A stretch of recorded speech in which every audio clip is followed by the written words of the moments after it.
परबरी गाँ गाँ बुली ढोल बजाउथुबा सोना ढोलिया सेई सोना ढोलिया मो शंखा सिंदूर आमर ए छाती माटीर नुआनिया चाल घर सेई चाल घर मो पई स्वर्गपुर सिल्भर कंचारे आमर बासी पखाळ सेई बासी पखाळ मो पई अबड़ा अन्न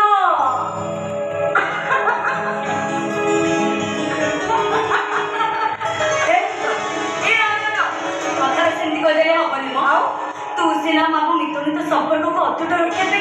मो भाई प्रेम पाद खसई देलु मित जीवन रास्ता भारी शिवली तो पाद खसी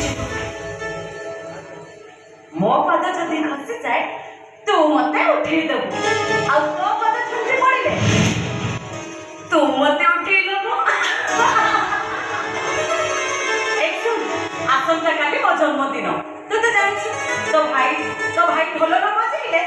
मो केक कटा जीवनी कि केंद्र लागिबनी बर्थडे सेलिब्रेशन एकदम बंद सेठी पाई तते मो नाना रहिला मित